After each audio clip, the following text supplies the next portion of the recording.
Here we go, back again. It's the championship. We're almost upon us. Yes, it begins again at Saturday. It begins again on Saturday. And the majority, if not all, championship teams do play at 12:30. Yes, 12:30 on Saturday. Sunderland do travel to Wales to play Cardiff. And Sunderland, after the 2-2 draw against Marseille, are still struggling to recruit a new striker. Now, there's an interesting piece in the Sunderland Echo, and we'll discuss and divulge that in a second. But Cardiff are about on the brink, on the verge of signing their new striker from Manchester City for £3 million. So if Cardiff can do it, why can't we? Yes, why can't we? And news on Ian Pervada. Apparently, he had a bit of an injury towards the end of last season with Sheffield Wednesday, taking a while to get over that, and he's starting to build up his rehabilitation and his strength work and his fitness work on the grass till he gets to the level where he can actually perform for Sunderland in his first game. So yeah, it's a little bit away yet. So we've signed another injured player, but hopefully he'll be fit in a few weeks, if not months. I don't know exactly this time scale, but he is working hard to get himself in shape. So I'm hoping in a couple of weeks' time we'll see Ian Pervada on the bench. So yes, we do start our campaign. It soon comes round, doesn't it? Those pre-season games have flew over, and we're back in the championship on Saturday. Now, so LU Soccer do supply some absolutely fantastic shirts. They have the Sunderland replica shirt. There you go, a nice retro one. Love the yellow Vaux from the olden days, and the badge is tremendous. Then we got a couple of older England shirts, yes, from the 90s and one from the 80s. Brilliant shirts. You can go on there and get your own from LU Soccer with the code TM10 for 10% off. There's an article in the Sunday got to do with the striker, because we desperately need a striker, we do. And how long does it take to get a striker through the door? Sunderland's search for a new striker continues to dominate the headlines in the summer transfer window. It does. It's bound to. We've been desperate for one for a couple of seasons. Around a year ago, we wrote a piece, the Sunderland Echo, outlining why Sunderland find it difficult not to sign a striker, not to sign a striker, and why the issue seems to dominate every single transfer window. Because we haven't got one. It's not rocket science. 12 months, well, I do apologise, we have got strikers, but they're not ready for the championship, if not ever equipped for the championship. They may never be ready for the championship. You buy players hoping they're going to improve. It doesn't mean they're going to improve to the level we need them to be at. Sometimes you have to accept you've bought one or two players, they're just not up to the level and never will be. We're hoping they will be, though, of course. 12 months on, with the new championship campaign now just a matter of days away, it's still the issue generating the most headlines.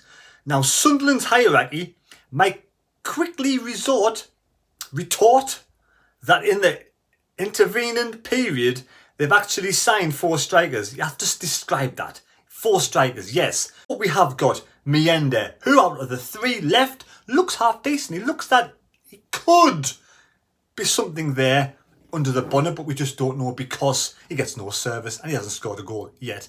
Semedo scored a brilliant goal, but at the same time hasn't really kicked up many sticks, in his time at Sunderland, but we hope he'll find his feet this season. And Rushin, I thought, had a poor pre-season, but let's hope he proves us wrong as well. So we need an experienced striker who's already scored a shitload of goals in the championship. That's what we need right now at the beginning of the season.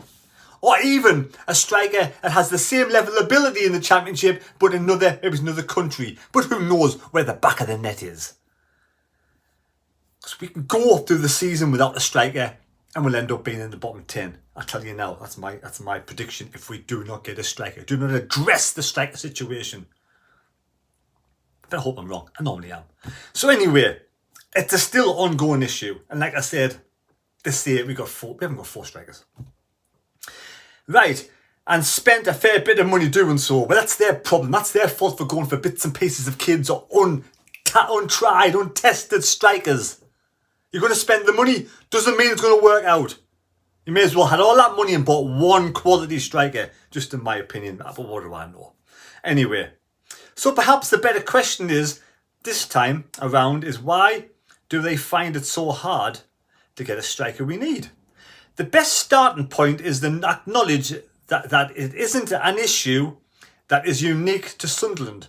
Most supporters of Championship clubs would tell you that they need a proven number 9 to transform their prospects of the season ahead after conducting the post-match press conference on Saturday. I reckon there's plenty of Championship sides out there with strikers. Plenty of teams. We seem to struggle for the last 2 seasons. It's no excuse. I'm sorry. I'm not having an excuse for this.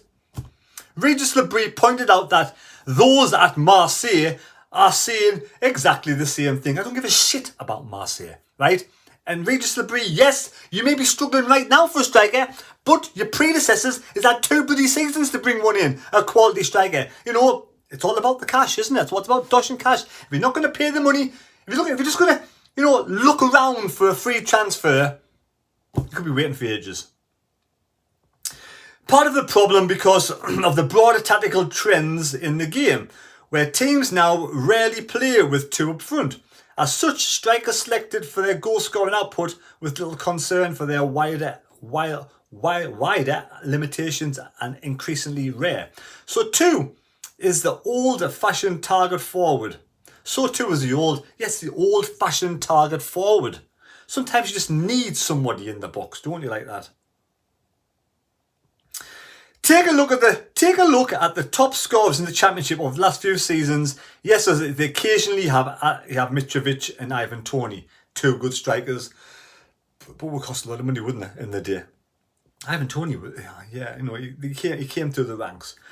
But the top 10 is increasingly dominated by wide forwards or players who break into the box from slightly deeper roles.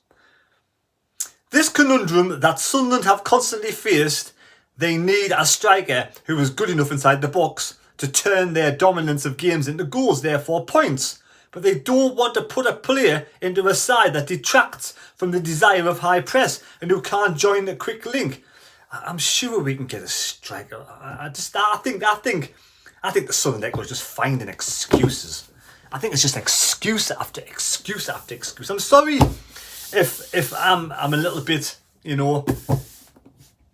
negative, people would like to say, a little bit, impatient. Would you call me impatient?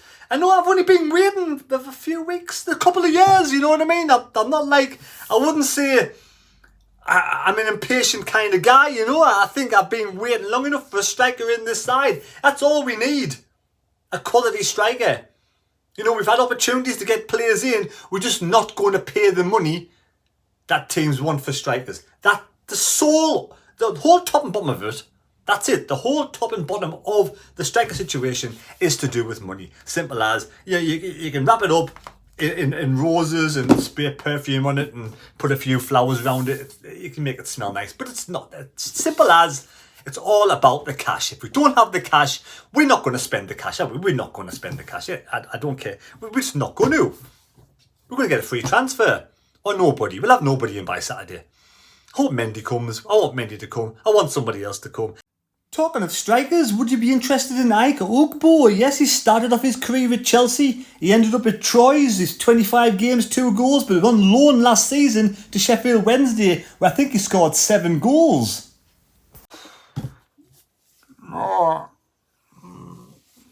Right, so there you go. What's your thoughts on that? What's your thoughts on the striker situation? It's unfortunate over the years we have let strikers go like Joey Ugill, who could have actually came through and been decent for us.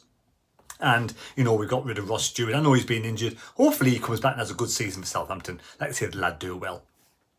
And we are changing the model slightly, just slightly. Is it due to pressure from the fans, or have they realised they do need the experience in the team? I think surely any one man and his dog, anybody with any kind of talent, and these are supposed to be top people, and they're likes to speak and supposed to know his job, will realise we do need some experience. So if Mendy does come 30-year-old, we are changing the model slightly. But Ugbo is still slightly younger, so and any of those two actually float your boat, will we actually get somebody in by the weekend?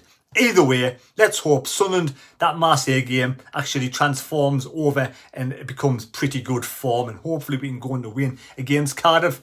I've got my doubts. I'm not quite sure at the moment. I want to see what happens in the Championship with these other teams, but we'll soon find out. Right, I will leave link down below for LU Soccer in the description, and also let me know. I don't think anybody won. I don't think anybody got the correct score of 2-2 against Marseille. If I got that wrong, let me know in the comments. We'll do a mini table for the Cardiff game coming up for the next 3 games, where you can win any of those shirts. Top of the table, you win any of those shirts. All you have to be is a subscriber to the channel. Yes, subscriber to the channel. Give us a thumbs up. Don't forget, take care. God bless me. God go with you. Let me know. Will we get a striker in this week? I don't know. It might snow first. Anyway, there we go. Thanks for watching. Take care. God bless. And we'll see you next time. Bye.